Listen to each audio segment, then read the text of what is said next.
Voici ce que pensait Victor Hugo des Africains et de l'Afrique. Mais au fait, comment l'un des plus grands écrivains français du XIXe siècle percevait-il le continent africain et ses habitants? Et quelle position a-t-il défendue sur l'esclavage et la colonisation? La réponse dans cette vidéo. Alors voici les faits. Victor Hugo a eu une position complexe mais globalement progressiste pour son époque concernant l'Afrique et les Africains. Dans son discours pour la Serbie, 1876, Hugo déclare « L'Afrique est devant l'Europe, l'Europe est la civilisée, l'Afrique est la barbare ». Des propos qui reflètent les préjugés européens de l'époque sur la mission civilisatrice de l'Europe.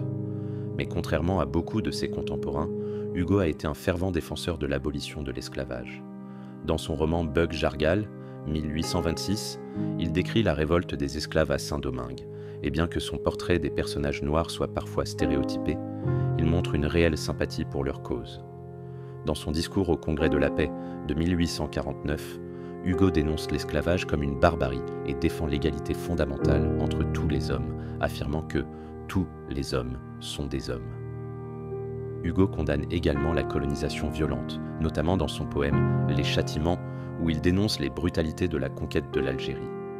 En 1879, lors d'un banquet commémorant l'abolition de l'esclavage, Hugo prononce un discours mémorable où il déclare « L'égalité des races humaines affirme l'égalité des droits humains ». Une position radicalement progressiste pour l'époque. Dans son recueil « La légende des siècles », Hugo intègre l'Afrique dans sa vision de l'histoire universelle, reconnaissant son importance dans le destin de l'humanité. Alors, que penser de la vision de Victor Hugo sur l'Afrique et les Africains? Hugo était un homme de son temps, et certains de ses écrits reflètent les préjugés européens du XIXe siècle.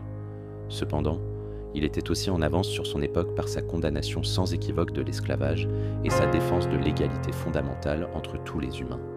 Sa position évolua tout au long de sa vie vers des idées de plus en plus progressistes. Hugo voyait l'Afrique à travers le prisme européen du XIXe siècle, mais il a contribué à remettre en question les justifications morales de l'esclavage et de la colonisation.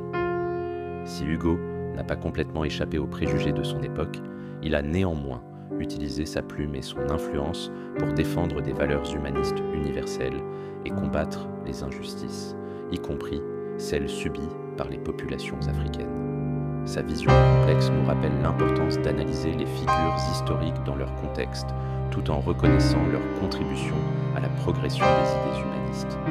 Si vous avez d'autres questions sur les positions de grands auteurs classiques sur des sujets spécifiques, proposez-les en commentaire. Si cette réponse vous a aidé, ou si vous voulez la revoir plus tard, likez cette vidéo. Et abonnez-vous pour ne manquer aucun de mes prochains contenus sur la littérature classique.